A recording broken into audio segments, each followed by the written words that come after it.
Right.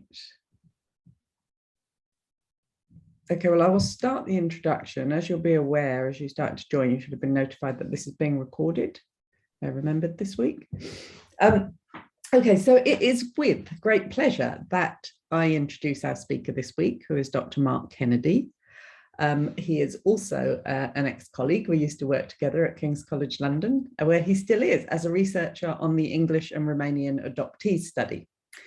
So his work focuses on neurodevelopmental outcomes of extreme early adversity.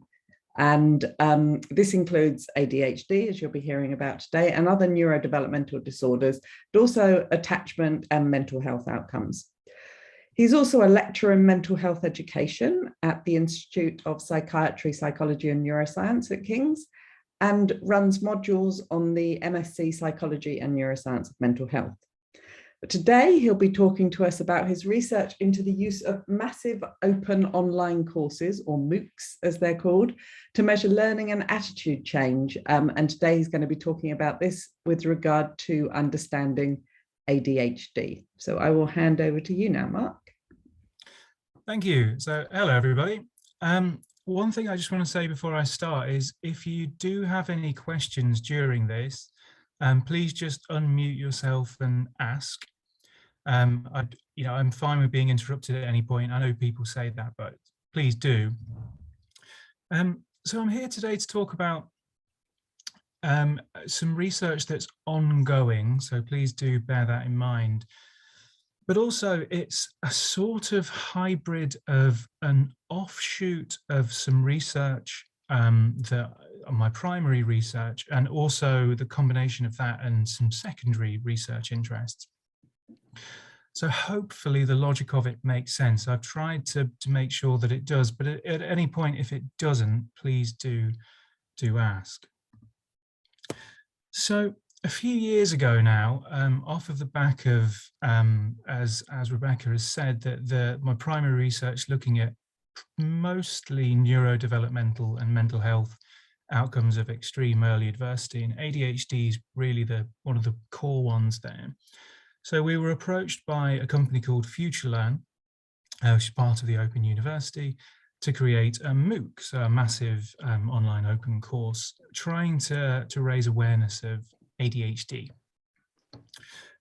And I suppose I should probably point out before I start that MOOCs have had a little bit of bad press over the years. And the reason why I'm mentioning this will probably become clear as I go through. But so mainly in response to what may have been marketed as aims of MOOCs. And so things like that they would present themselves as an alternative to traditional university structures, that people, irrespective of their educational background, would access them evenly. And that globally people would access MOOCs evenly. And I don't think I necessarily saw many of those aims as very realistic, and certainly weren't my aims necessarily designing this course. So my aim primarily was, as we all know, there's a lot of bad information out there that's very easy to find, and good information is a little harder to find, and certainly a little harder to digest, I think. So my rationale for creating this course was basically to get what I consider to be good information out there, freely available in a format that anybody can just pick it up and have a look at. And I think we've, broadly speaking, been quite successful at that. So the reviews are quite high. We've had more than 100,000 people enroll on the course. And the feedback tends to be very positive. And so the way that I designed the course was it's 2 hours per week over a 4-week period. So week 1, what ADHD is, what we mean by a symptom, what's the difference between a behavior and a symptom. The word disorder is a word that people don't really like, but why is that? What do we mean by disorder? Who says what's a disorder and what isn't? What are the criteria for ADHD, including things like impairment? We also talk quite a lot about the history of ADHD, which I think comes as a bit of a surprise for some people, that really back in the early 1900s, somebody called George Still was really the first person to talk about ADHD. And back then, it was seen as a moral deficit rather than what we would see it now as a neurodevelopmental issue. We talk about what we know about gender differences. We communicate the nuance around diagnosis and prevalence and why there might be a difference there and what might be driving that. We also talk about what the outcomes of ADHD are. So when we talk about ADHD as a disorder, we talk about the range of associated impairment, both in childhood and later life. In week 2, we really wanted to emphasize the voices of people with and people affected by ADHD. So we have a parent and their child talking about ADHD. We have a teacher, an ed psych, support worker, psychiatrist, GP. We have adoptive parents talking about ADHD. We have biological parents talking about ADHD. So we really wanted to look at this from as many perspectives as we thought were relevant. In week 3, we talk about what we know about causation and the complexity of genes. We talk about things like the heritability gap and how when you look at twin studies, ADHD seems largely heritable, but then when you look at genetic studies like GWAS, we can only explain a tiny, tiny fraction and why that might be the case. We talk about ADHD in the brain, and we have some excellent content by Katja Rubia on that.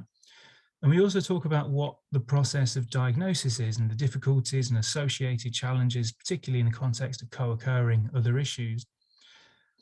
In week 4, we talk about management, treatment, what the difference really is between those. We talk about pharmaceuticals. We talk about the kind of inconvenient reality that for core symptoms, pharmaceuticals are clearly very, very effective and have consistently been demonstrated to be more effective than behavioral interventions. And we talk about why that might be the case. We talk about the range of behavioral interventions.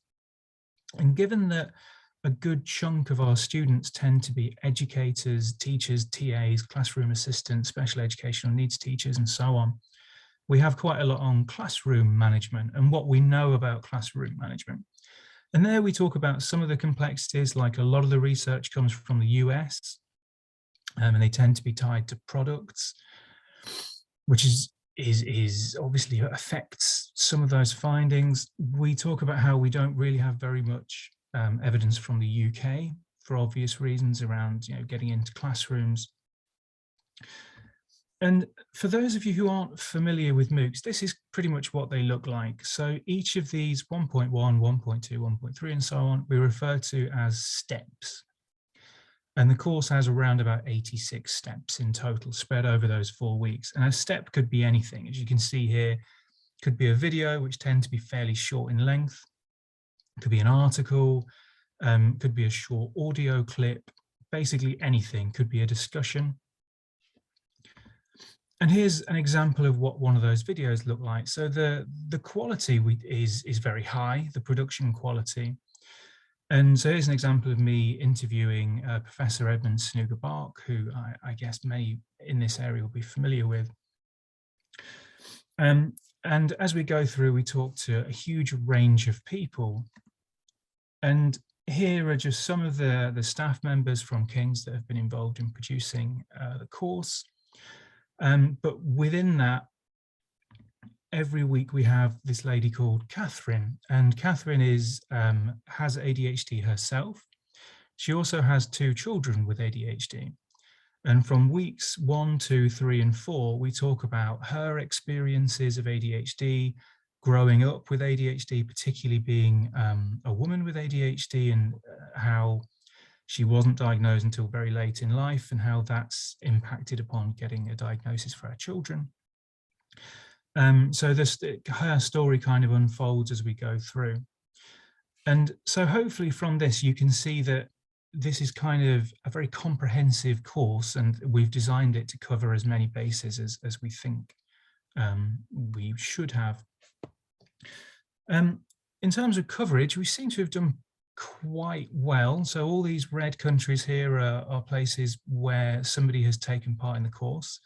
Nobody in Greenland. So if anybody knows anybody in Greenland or sub-Saharan Africa, please do send them the link. It'd be nice to get to everywhere. But nevertheless, we've clearly had a broad appeal. So I think that's really reassuring that people are interested in this topic and learning more.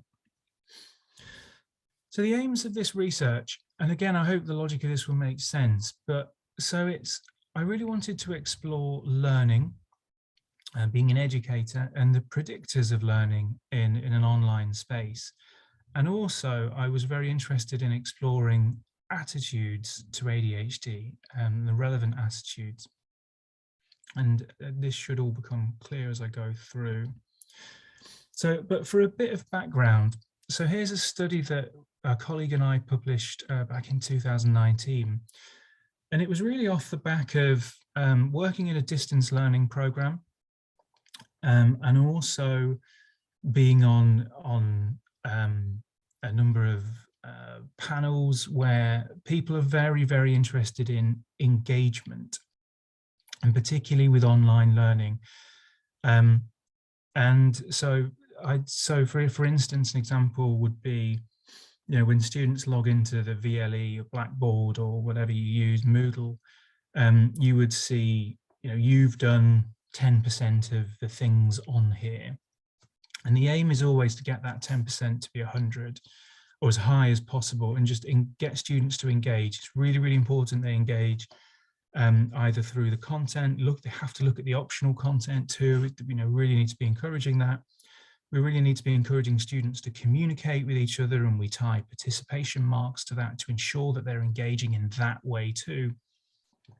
And that's all well and good, but I just wondered, what's the evidence that engagement is related to learning? I mean, intuitively it makes sense, and it has to be in some way, you would think. But is it the case that more is better? And to relate this back to what I said about some of the bad press around MOOCs, one of the areas that people say that MOOCs have failed is that students don't finish them. And I thought, well, that's interesting, isn't it? Because what's the evidence that they should be finishing the course? If they don't, I mean, bear in mind the 4-week structure where we look at, classroom interventions and things. If that's not relevant to you, why would you do that? And is it a failure that some students don't, or that a number of students don't look at every component? To me, it doesn't really make sense that they would. I mean, we have, again, all that content on ADHD at the brain, and we go into quite a lot of detail about the different brain regions and the different technologies that underpin that. And again, if not all students look at that, is that a failure? It's marketed as a failure, but it never really made very much sense to me. So we just had a look at it in this paper, and I guess other people are interested in this too. So since we cited it, since we published it, it's been cited about 100, 125 times, something like that. And it's been read about 3,000 something. So I guess other people are interested in this topic too. And broadly, what we found is that self-report VLE usage, i.e. engagement, didn't predict grades in any way, which was kind of a surprise, because obviously that's the received wisdom, right? And that's what we're told constantly. And I've even been sat on one board. I'm aware of other universities that will flag up to students in this kind of learning analytic way that, you've looked at X, Y, and Z, but other students have looked at more than you, hint, hint, you should be looking at this stuff too. But actually it doesn't seem to predict how well they do. It's not to say it doesn't predict anything else, but it's not related to the grades that they get, the learning that they demonstrate. What was more important was what people thought about the content on the VLE. So did they find it interesting? Did they view it as helpful? Was it challenging?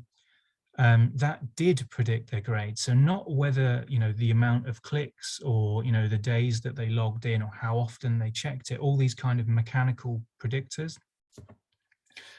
And actually far more important was just the different motivations that students have. So intrinsic motivations predicted their views. So if they were just interested in the subject, then they'd be interested in the stuff that's on the VLE.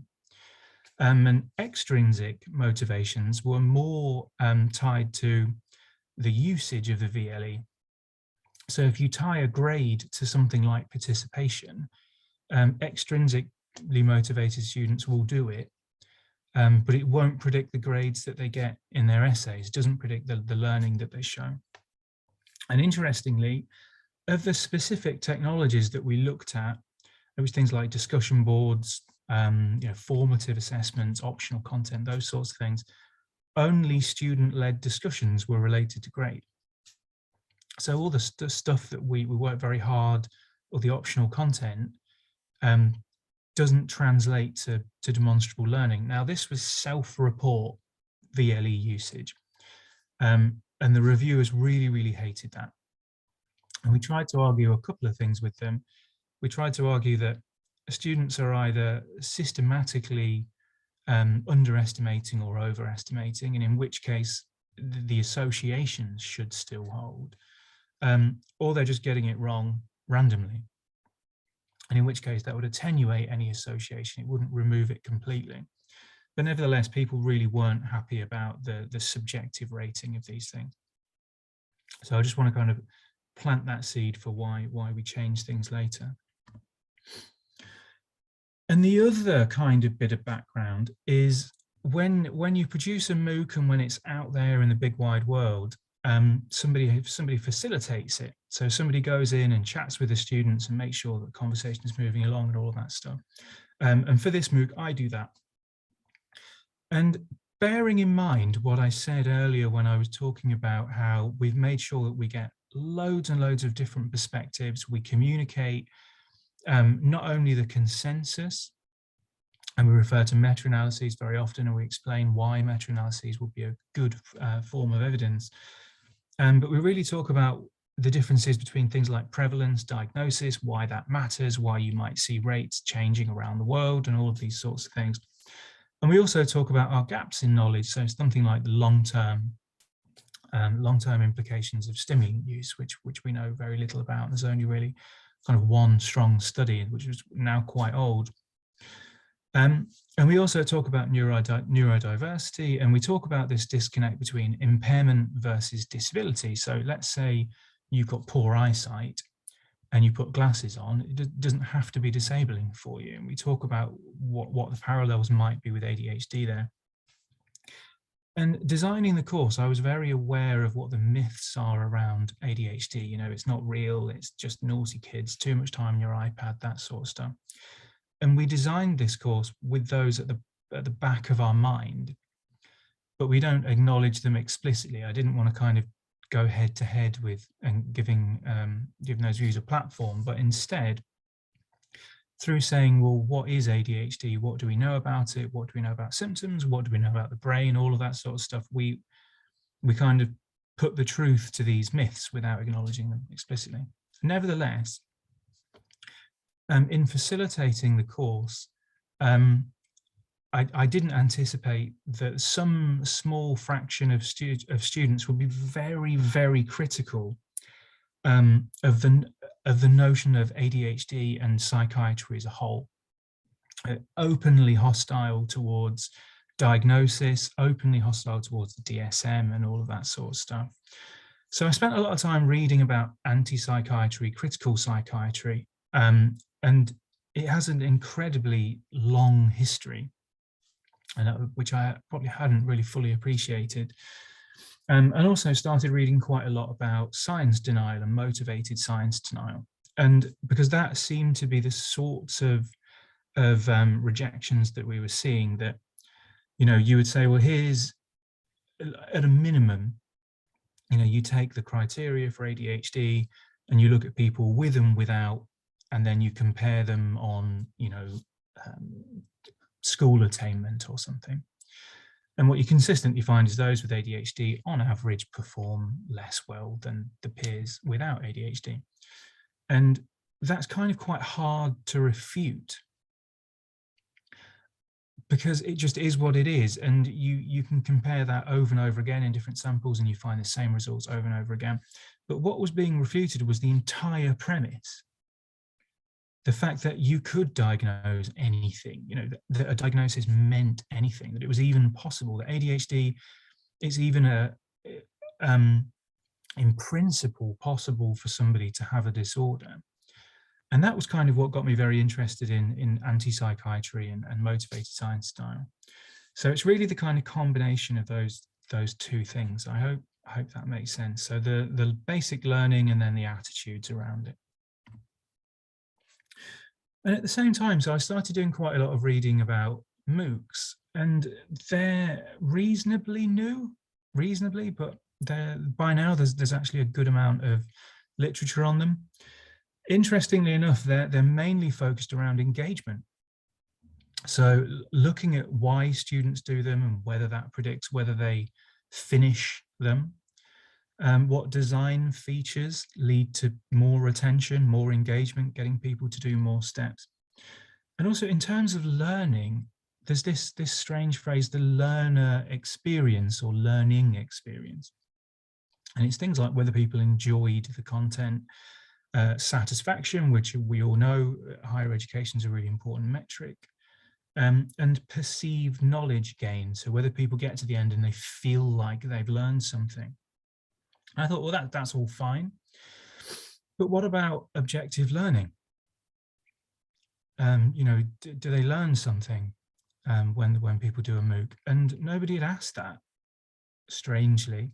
I mean, it's kind of seems like an obvious question to ask, but for whatever reason, it hadn't been asked, maybe because it's difficult to assess. So there's very little on on how much students learn and what predicts learning. The obvious one is engagement. The more the better, is that there's linear association between engagement and learning. Also, what predicts engagement, and even if engagement isn't predictive of learning, it still might be useful to know what is it that makes people do more of these things that we put in front of them. And also what predicts subjective markers. So things like satisfaction and perceived learning, what is it that predicts those in these samples? I was also really interested in whether they can change attitudes. The obvious ones being anti-psychiatry, credibility of science, and then also what predicts science denial. So this is people who will get to the end of the course and just say, I just disagree with you.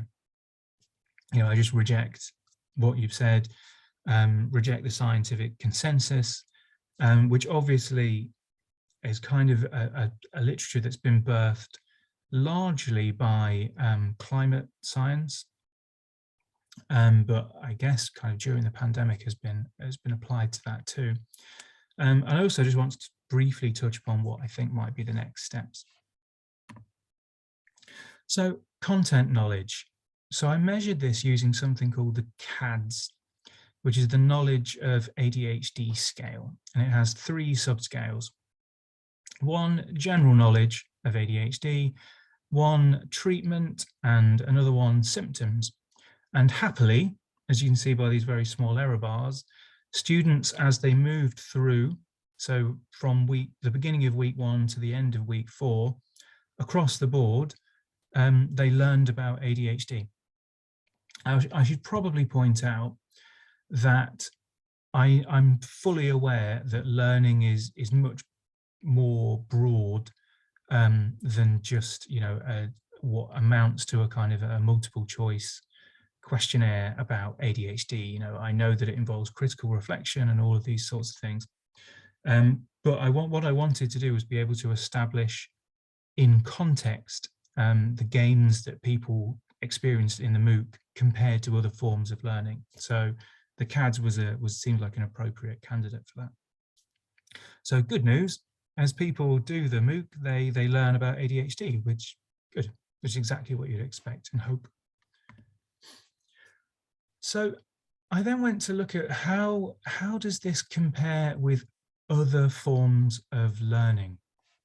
So on the left here, you have the Understanding ADHD MOOC, and then this cluster is other studies that have used the CADS in educational contexts. And those studies are online on the left, and those are face-to-face. Now, the thing that should probably strike you are really two things here. One is huge variability in where students start off. So for a bit of context, the CADS is true or false. Basically, there is an option for don't know, but people tend to click on true or false.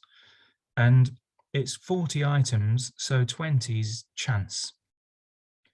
So if you just go through randomly clicking on true or false, you'll get about 20.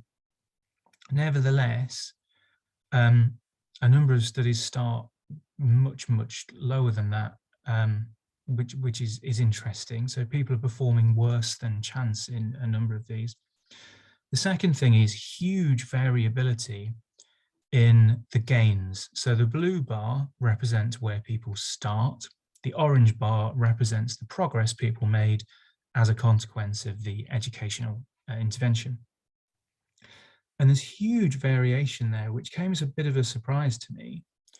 I'm not quite sure what drives that.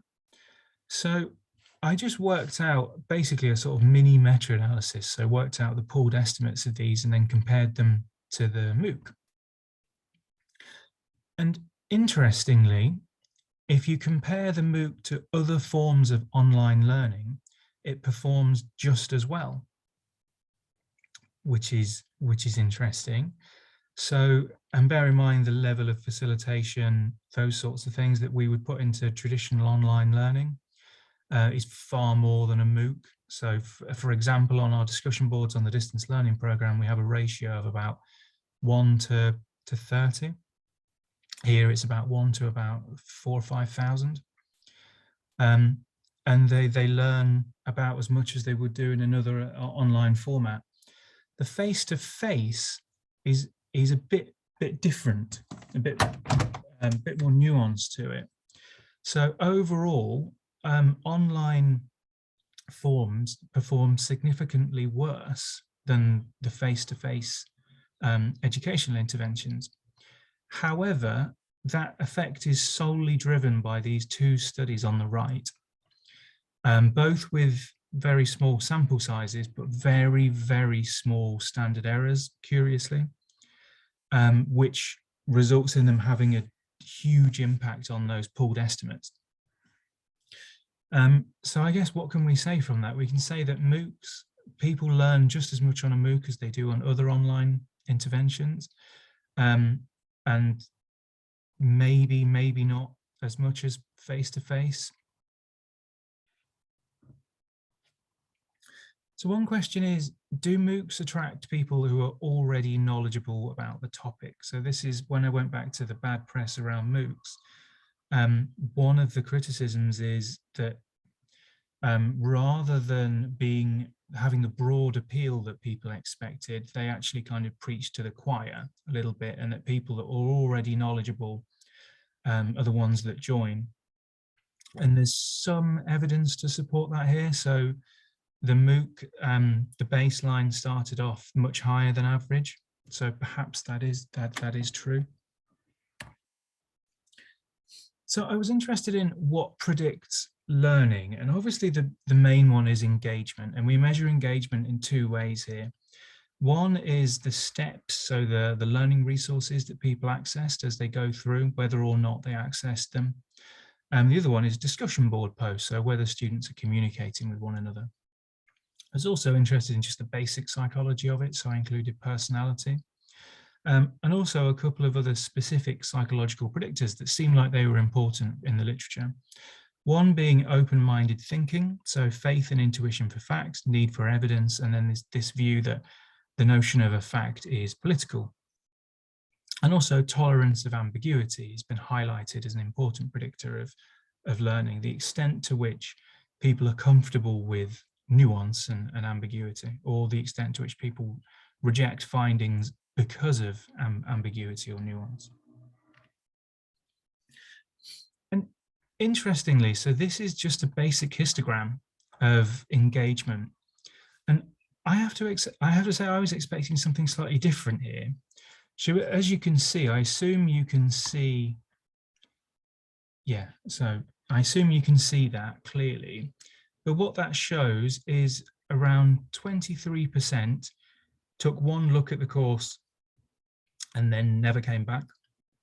57% did something, and 21% got to the end.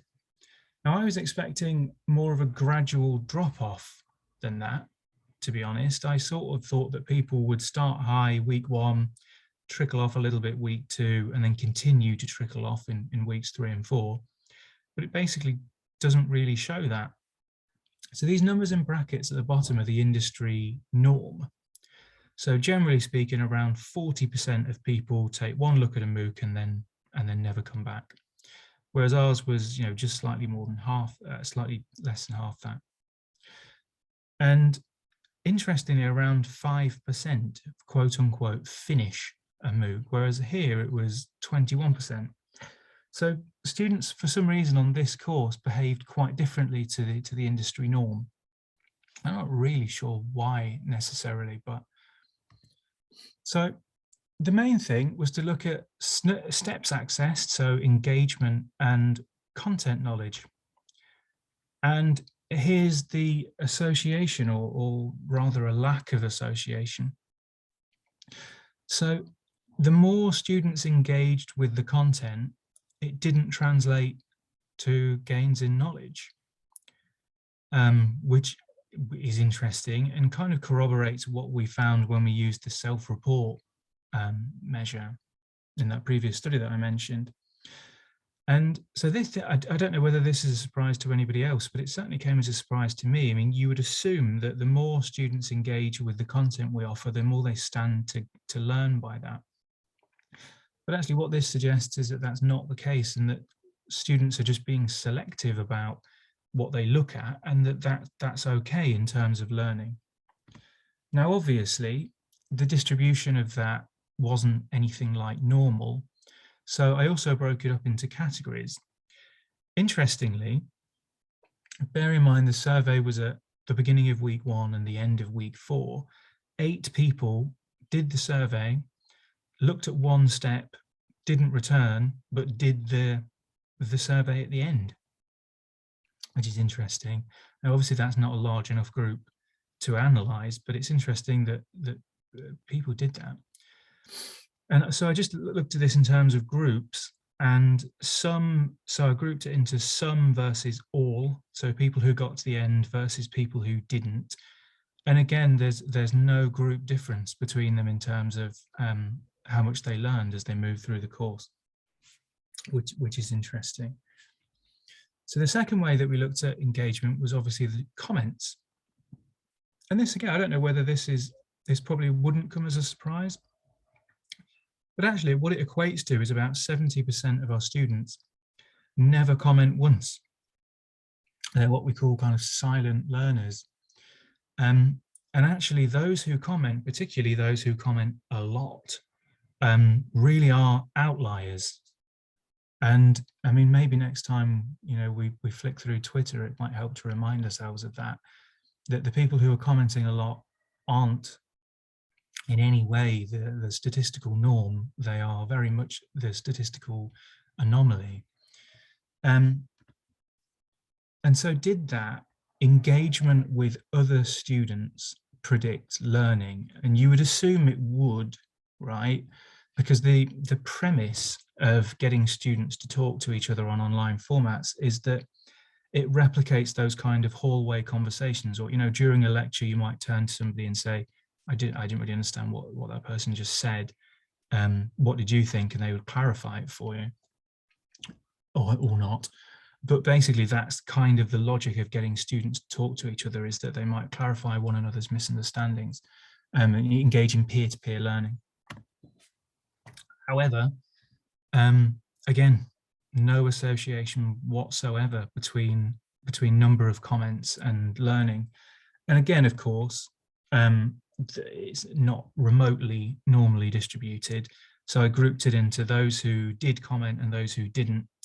And again, nothing close. Now, one thing to point out is this is a sample of about 1,000. So it was basically a snapshot of people who've been going through the MOOC. So if there was a very small association, we are powered to detect that. And it's not as if these effects are marginal, and they're just not there. And so I also thought, well, maybe, I mean, there's some evidence to suggest that an interaction might be worth looking at. So for those who don't know, I guess what that means is you would have those who engage quite a lot in the steps, so those who make it through a large chunk of the course and communicate with their peers, those who make it a large way through the course and don't communicate with their peers, and then the reverse of that. And interestingly, no evidence that contributes to learning either. So it's not the case that if you make it, you click on all of these steps and you read all of the content and you engage with your peers, that you stand to learn more than those who don't. It's just not captured. However, steps and comments were associated. So the longer people went through the course, the more likely they were to chat to each other, or vice versa. The more that people chatted to each other, the more they were likely to stick with the course. And so I wanted to look at the psychology of this, and a sensible starting point was just to compare MOOC students with on-campus students, because it's worth pointing out that quite a lot of the evidence that we have on distance learning now in the last couple of years, hasn't come from distance learning students per se. It's come from on-campus students who, due to COVID, were forced online. And so obviously you have different samples there. And so what I wanted to look at is, do MOOC students differ from on-campus students in any meaningful way? And the answer is yes. So MOOC students tend to have higher rates of introversion, which maybe you would expect.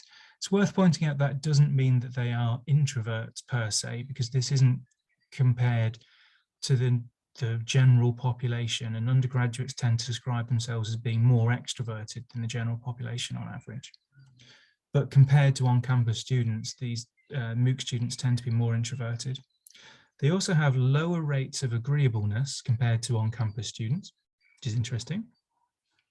Higher rates of conscientiousness, higher rates of neuroticism, and high or emotional dysregulation, if you want to refer to it as that, and higher rates of openness, which is, I think, interesting, because part of the argument is why we see lower rates of agreeableness and higher rates of neuroticism is, the medium is the message. And if people are behind a discussion board, that you might see these more kind of confrontational communication styles. And, you don't want to go beyond the data, but this might suggest that that's not true, that it's not simply the fact there's a message board involved. And these are comparisons from the Creed et al. Study 2012. So interestingly, they start off in different positions compared to on-campus students. So when it comes to what predicts learning or the acquisition of content knowledge, which is a kind of a narrower field of learning, introverts tend to learn more through MOOCs than extroverts do, which I suppose makes sense.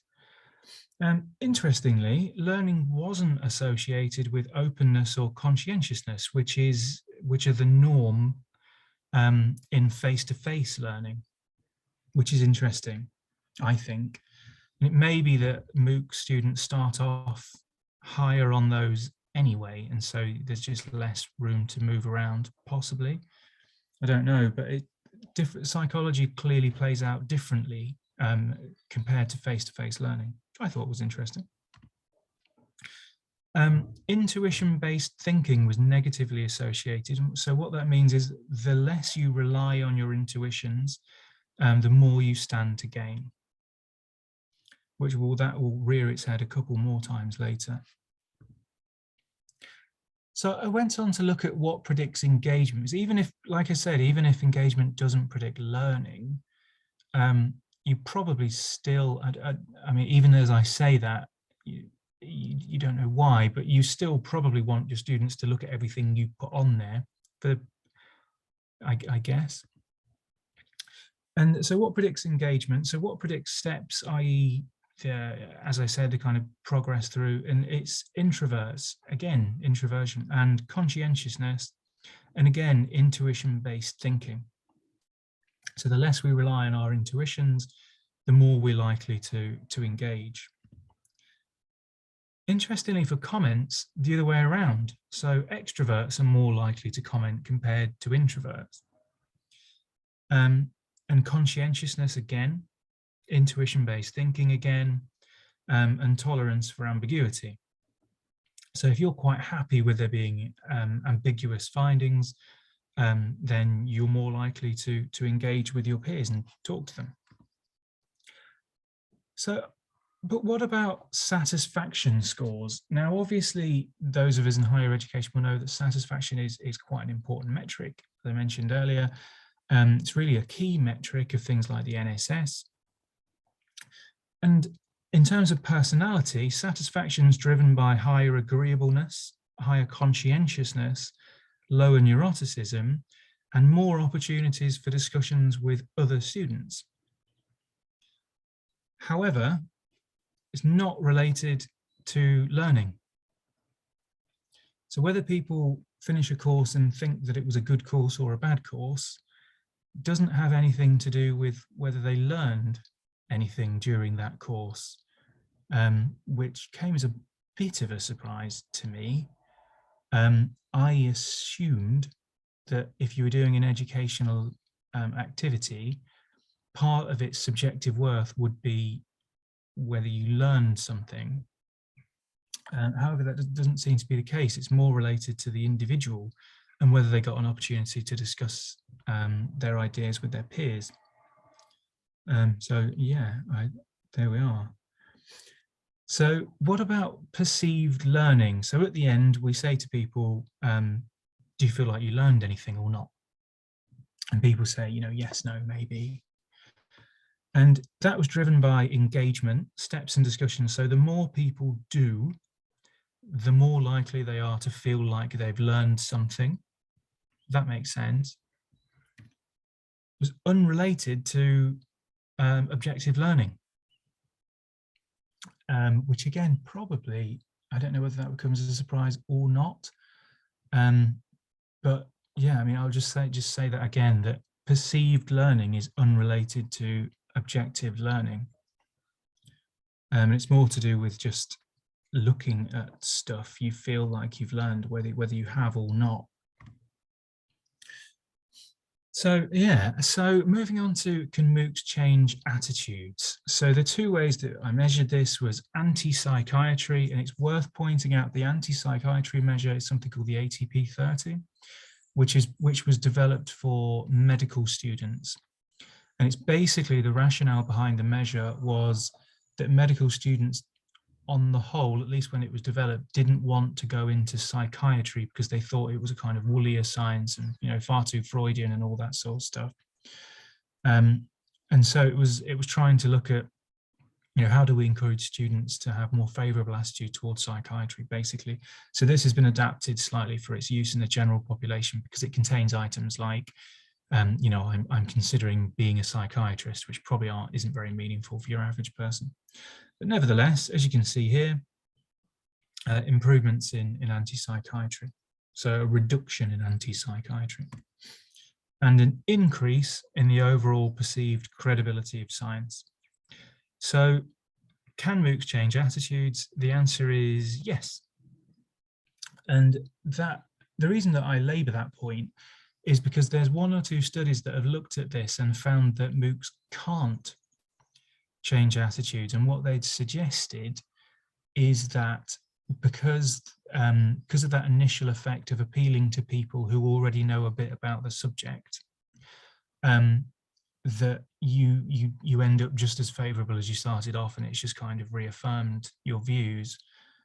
Here, that doesn't seem to be the case. And maybe that's because, so those MOOCs were looking at things like climate change, which is probably a bit more open and shut than something like your views towards psychiatry. You probably have your views much more firmly ingrained than you would for something like this, perhaps. I don't know. be interesting to see people's thoughts on that. And there was an association between learning, i.e. change in the knowledge of ADHD score, and attitude change. So the more people learned, the more their attitudes changed, which is probably what you would expect, but not necessarily what's suggested in the literature. And I'll come to that in a moment. So I also wanted to look at what predicts motivated science denial, and to remind you that people who get to the end and reject science itself as a whole, as a process, as something people do, and scientists and their findings. And as I say, it's mainly based on things like climate change studies. And there's this argument that goes back to the early 90s that your attitude towards a subject, or whether you will reject the science on a subject, is independent of your learning. And again, that goes back to the climate stuff, that you can find very, very educated people who are prepared to reject the scientific consensus. And there are examples of that pretty much everywhere you look. And so that's kind of the argument, is that it's independent of learning. And I probably want to point out at this stage that much of the literature on this is from the US. And the reason I mention that is because the focus has been on political polarization. And studies have recently started to look at this outside of the US and haven't replicated those findings. And what the implication of that is, in countries where these issues are less politicized, politics plays less of a role, which makes sense. But actually, it is associated. So as I said, the more you learn, the less likely you are to get to the end and just reject the findings. However, it's not the case that moving through the course means you're less likely to reject it. It's just you have to learn as you go through, which is interesting. In terms of psychological predictors of motivated science denial, which as far as I'm aware, no one's really looked at, agreeableness, conscientiousness, and openness were all negatively associated. Whether people were more constructivist, which I think makes sense, and that's more there as a kind of a validity check, I guess. Tolerance of ambiguity has popped its head up again. So if people struggle with ambiguity, which is a bit of an issue, I would say, because I think communicating nuance is actually probably quite important when it comes to science communication. And also facts are political. So there is a little bit of role of political polarization there. Interestingly, those who rejected the science at the end started and finished with more negative views towards psychiatry and science. And it was negatively associated with views changing. So what I mean by that is, it isn't simply that people rejected the science, they also stood to learn less, and they also, their views were more static than people who didn't reject the science. Slow to change, slow to change in the context of other students, I guess. Now, one argument, and this is as a criticism that's been leveled in the past, is that science denial, or motivated science rejection, however you want to phrase it, is a form of skepticism. That basically scientists act like priests, and we just want people to listen to us and just accept what we say without question.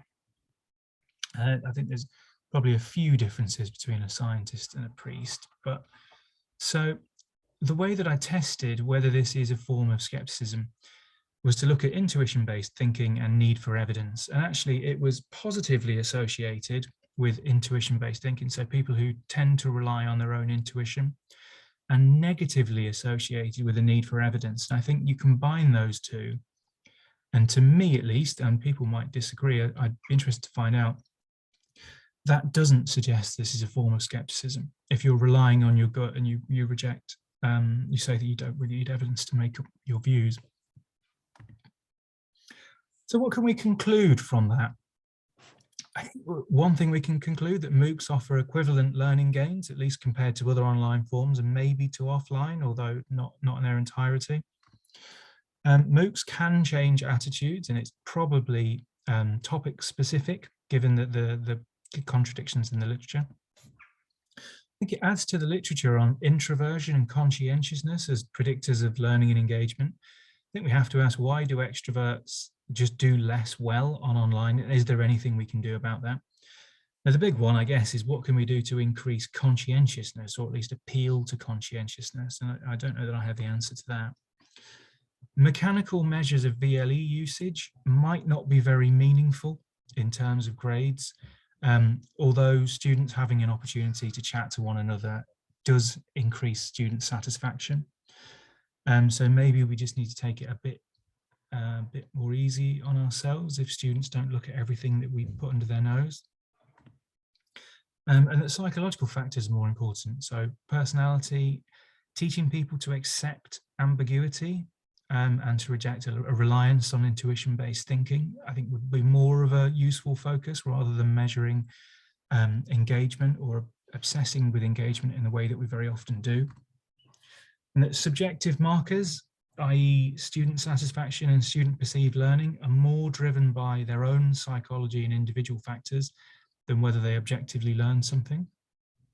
I sort of almost feel like I'm saying something bad there, but it is what it is. And the science denial isn't independent of learning and doesn't really appear to be a form of skepticism. So the two next directions that I realize we're running out of time, that I just want to briefly touch on. I think it's important that we are able to pursue a similar line of questioning with our distance learning students and our students more generally, which we struggle to do via platforms like Moodle. But nevertheless, I think that'd be useful in asking other important questions, such as whether there are attainment gaps and what we can do to address those. We need good learning analytics in order to do that.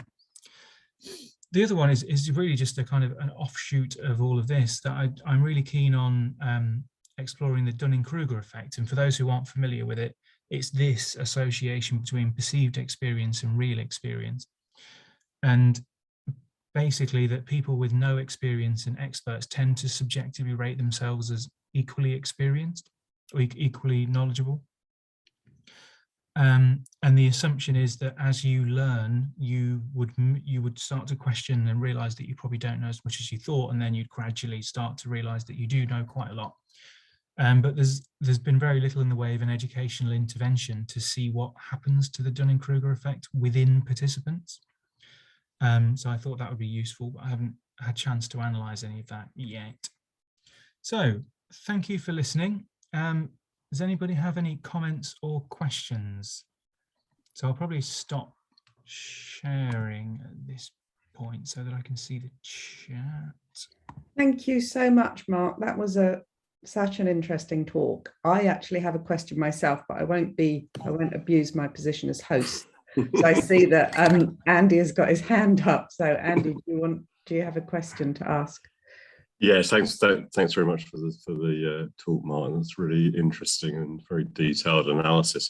I suppose the thought that was going through my mind quite a lot while you were talking, I don't know that it's in any material sense different from what you were saying, but it perhaps casts an interesting light on it, that there's a big difference between people who are engaging in material for incidental reasons, and therefore for whom learning would be likely to be something that happens incidentally, versus those who are engaging more deliberately with the intention of trying to find out more about a particular area. And in a sense, that might create a kind of more muddied picture of what's actually going on. That seemed to me to kind of fit in with what you're saying about the negative association with intuitive thinking.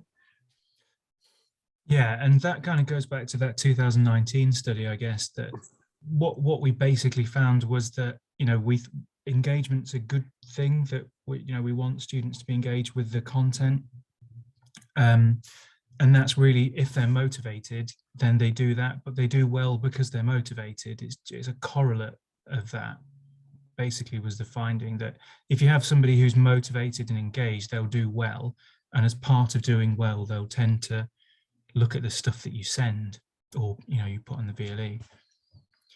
So I just noticed a bunch of questions in the chat. So what measure did you use for the rates? Rates, I suppose this is the problem with leaving the questions to the end. So rates of... That came up, Mark, when you were talking about the different characteristics that predict learning. So like extrovert, etc. Oh, yeah. So, well, it's the 10-item personality index, the B something 10, which is just a small version of the big 5, basically. Some of the patterns change, of course, weakness, upsiding, psychology are new. Thank you. Somebody asking about whether you've thought of using qualitative methods to find out how and why people engage. Yeah, well, so there is, I mean, it's very hard to do. We do have some qualitative data, but analysing it at this scale is very, very difficult. It's something that I've tried in the past to do content analysis on via R, which we published in 2018, but I'm not sure you get a very detailed analysis. There is one very interesting study that basically kind of confirms this, and it's looking at what exactly the process is behind rejecting the science. And it seems to be, I mean, I suppose it goes back to Jonathan Haidt's elephant and the rider analogy, that if you disagree with a subject intuitively, your gut feeling is that they're just wrong about this, you'll pull apart some element of the methodology. And if you agree with it, then you'll overlook elements of the methodology. And you see that with, Andrew Wakefield's autism and MMR vaccine, that proponents of it are very quick to overlook massive flaws in the methodology, but are very quick to drill into tiny flaws in very good studies. But yeah, it's an interesting field. Can I ask my question, Mark? It's about depth of content and striking that balance between, as you know, a lot of people know that saying, a little bit of knowledge is a dangerous thing. And then having the depth of knowledge where it can become inaccessible. And so I just wondered about in the MOOCs that you've put together, how you've addressed that, and whether you think that's something that can be manipulated when looking at the types of outcomes that you've been looking at. So in terms of making the content approachable, do you mean? I'm not sure I've understood the question. Oh, sorry. So on that scale of giving just a small amount of information on a topic, so that people might have a perception that they understand the topic quite well, but it hasn't been deep enough, to having something that's really, really in depth, but then you kind of lose your audience because it's so detailed. Yeah, well, it's interesting you say that, because we do get, that's where some of the negative comments are. They're around brain imaging. And one thing that I tried to say is that not every element of this will be relevant to you. And it's a challenge that, so basically we have two versions of that. We have a kind of too long didn't read summary that just basically kind of refers to the main differences. I mean, the problem I think we have is that it's very difficult to describe the neuroanatomy without complex terminology, without it being patronizing.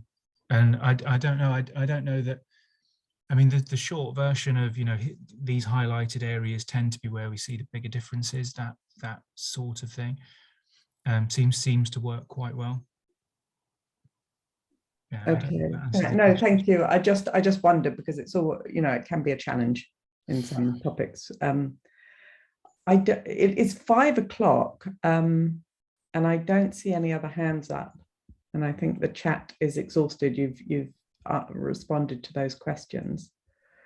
So I think that will leave me just to say that was such an interesting talk, and of course incredibly relevant today. And it was really good to see that you've done the comparison between those forced online to those compared, choosing to be online.